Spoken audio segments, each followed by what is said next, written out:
Y'all just going to see my manga collection. It is what it is. What's going on, everyone? Trust the Buzz here if you're new to the channel. I make Charlotte Hornets content, so if you're interested in that, make sure you go ahead and hit that subscribe button down below. If you cannot tell by the thumbnail title of this video. In today's video, I'm talking about everything Charlotte Hornets fans need to know about the new acquisition, Josh Green from the Dallas Mavericks. Now, we got Josh Green because we gave up 2 seconds in a sign and trade that, required a third team for the Dallas Mavericks to get Klay Thompson. I don't know if those 2 seconds ended up going to the Warriors or not. I do know they got 2 seconds, but I don't know if they were our 2 seconds or Dallas's 2 seconds. Either way, the point is, we got Josh Green. Josh Green's a 6'5", 6'6" in some places, depending on where you look. 6'5", 6'6", athletic wing from Australia, but he went to school in Arizona. What he is now is kind of what he projected to be, this do-it-all athletic wing. I think his shot is hitting more than people anticipated. Now, I will say, if you go back and watch the film, a lot of that is because of the offensive gravity that Luka creates, Kyrie creates. It just leaves him wide open. I think he can have something similar to that with LaMelo. We see pre-injury going downhill more.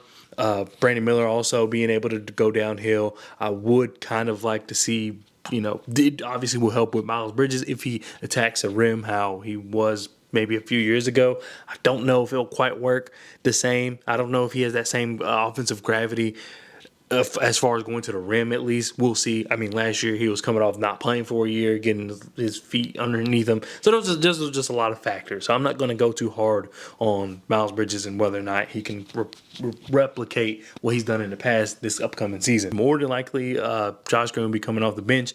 However, I think that's still great. He's a good point of attack defender.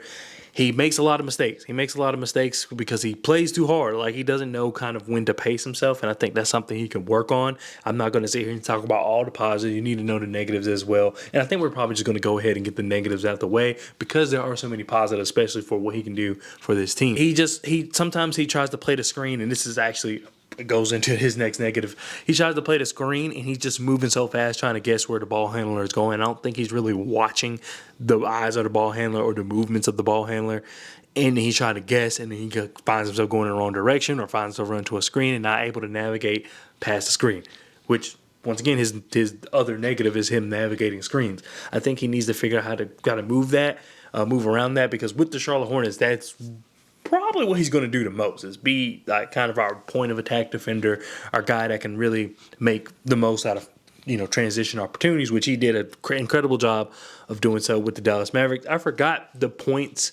I forgot the necessarily stat, but the percentile was 84th. He was 84th percentile in the league of creating points off turnover. So incredible stat, especially when you think about what Charles Lee said and a little bit of what Jeff Peterson said about getting his team to a run. Now, we've heard Steve Clifford say that as well, but things happened and it just prevented that.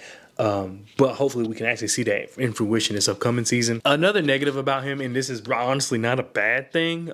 Some people could say it's not that much of a negative, and I'm looking at my notes just to make sure I covered everything. But another negative is simply he doesn't have a mastered skill.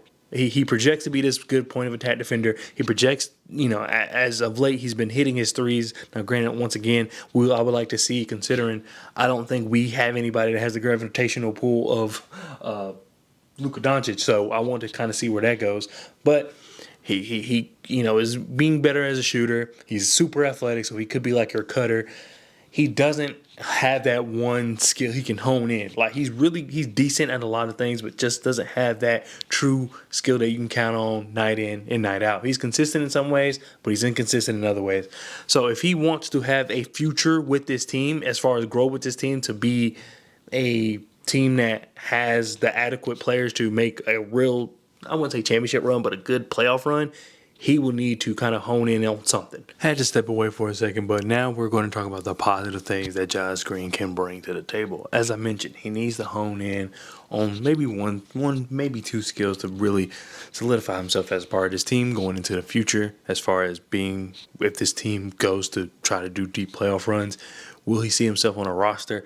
Honestly, like I said, do not think so unless he can get that one skill. As a quality role player, I think he'll always be there. But if he wants to be the type of role player we were seeing in this past playoffs, I mean, there was so many to choose from. You can go all the way down to T.J. McConnell, who was exceptional for the Indiana Pacers when Tyrese Halliburton went down. If he wants to have that level of impact for a playoff team, he will need to kind of really develop one, maybe two skills.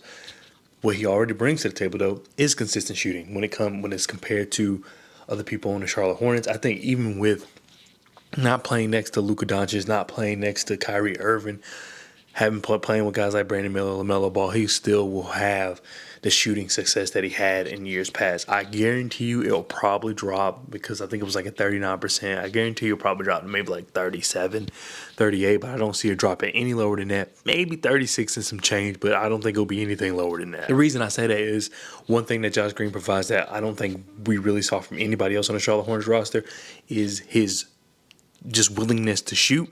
He does hesitate at times when he's creating his own shot. You can tell that he just maybe just second guesses himself. But when it comes from just him being hit, with a drive and kick, and him being open in the corner or him being open at the wing, he's going to take that shot. You can tell by his touch time. His touch time under 2 seconds, he has 176 3-point attempts. Over 2 seconds, he has 10, and I think he's like 1 for 10. Overall, I think you can tell just by how quick his release is that he's going to be a guy that LaMelo and all these other guys can rely on when he gets the ball. He's not going to get the ball and dribble, which we saw so many times. He's not going to get the ball and try to do something else with it. He's going to take the shot, and we didn't have that threat. We didn't have that consistent threat of being able to put up a shot quick, whether the defense is closing out or not. And I'm glad that we finally have that with Josh Green. And honestly, even if his shooting splits go down to 36, 37%, it will still be much higher than the team average last year and really the last 2 years. So I really, even if it goes down, I can't be upset. I can't be upset because it's still better than what we have. And I think that's something that people aren't looking at. I think they're looking at the Celtics, they're looking at the Mavs, they're looking at these other teams and saying, oh, well, they do this, and so this may not be good enough. I get it, but also you got to look where we're building from. You don't go from step 1 to step 7. It's just not that simple. I wish it was, but it's not, especially for a team like us. Honestly, we're trying to rebuild everything. It's almost as if we're a completely new franchise compared to what we've had in the past. So I completely get it. You just got to take it day by day. Speaking of day by day and speaking of just changing everything, his energy is unmatched. I don't think I've seen a player with this kind of energy for the Charlotte Hornets in a long, long time. He's going to play. He's going to play hard. He's going to make mistakes. He's going to, there might be times he misreads something. There might be times that he may hesitate on trying to create his own shot. But he is going to play at 110%. And I just don't think we have that. There's stats for everything. And I've always told you, do your own research. Don't listen just to me. But I'm going to tell you this stat. And yes, it's a made-up stat, but it is what it is. For his defensive speed, as in just how fast he was moving, it was rated a 4.5 last year for when he played for the Dallas Mavericks, who were a middle-of-the-road defensive team throughout the regular season. The quickest person as far as speed on the Charlotte Hornets was Bryce McGowan, was at 4.2. So a 0.3 difference. And then there's also, I'm guarantee you Josh Green will play a lot more than Bryce McGowan's did and play a lot more impactful minutes than Bryce McGowan's did. That tells you just how much hustle he's doing. I know that, once again, it's a crazy stat. It may not make any sense, but that to me is just a small indicator. I mean, really watch the film. I wouldn't say rely on these stats. Watch the film. But that's a small indicator of what the kind of energy we're going to be getting on defense. If he can match his energy with just a good fundamental point of attack defense, just guarding the ball handler, I think it's going to be – I just couldn't be happier. I mean, you add that with the fact that he fights for the ball, he dives for loose balls. He has a 63% recovery loose ball rate on offensive loose balls, which is insane. I don't think anyone on our team had higher except Trey Mann. So I think that he's just going to be a guy that dives on the floor. He's going to be a guy that gives it his all, and we just didn't have that. Today, they released a clip of Charles Lee at Summer League practice just providing energy, asking for deflections and whatnot. He's pretty good at getting deflections. He's not Trey Mann. Trey Mann was actually astounding when it came to deflections, but Josh Green's going to get his hands up. He's going to, also impact those passing lanes. And a small skill I would like to see Josh Green kind of provide is his playmaking. He averaged 2.3 assists last year, but as someone that's really not a dribbler, it's kind of just like connective passes. And while we do need that, I do wish to kind of see him play making other ways, just because that'll open up the game for LaMelo. That's going to open up the game for Brandon Miller. So I would like to kind of see him be more comfortable putting the ball on the floor.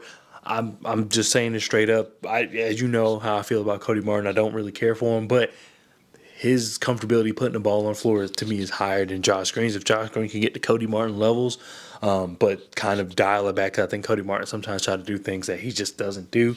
If Josh Green can just be that comfortable though with the ball in his hand and playmate, I'm telling you, he's going to be an incredible player. He's still young. There's still time. I know you look at the contract and he's just now getting paid and it's over the course of 3 years, but you gave up 2 seconds for him. Honestly, he's probably one of the better defenders on your team already. If you don't think he's that good of a defender, then you should look at the rest of the roster. I think he's just going to be huge for this team, and I look forward to it. His assists to usage ratio is 8. 0.8, which is like 85th percentile, 87th percentile, 85th percentile. So that just shows you that even though he doesn't always have the ball in his hand when he does, he's looking to make the next play. And I think, I'm telling you, having a guy like that on his team to really be the connector piece and not try to get their own offense or try to do anything, out of the norm, I think that's going to benefit this team together. You add that with some continuity as everybody playing together, some time spent. You got Mark Williams, LaMelo Ball, Brandon Miller, Miles Bridges, Grant Wood, like all these guys playing together, Trey Mann. I think it's just going to be huge. I think it's going to be huge for the Charlotte Hornets to have a guy that really can act as the glue to this team. In Dallas, he was just another piece. In Charlotte, he has a chance to be a real glue piece and a real good foundational block to what we build in the future. He has that kind of opportunity here in Charlotte, and I see him taking full advantage of it. Let me know what your thoughts are on Josh Green down below. I mean, I'm excited to have him as a player. I mentioned that in the video, but I wanted to just be a little more in depth on why I liked him because that video was short. But once again, let me know what you think, and I'll talk to you guys next time. Peace.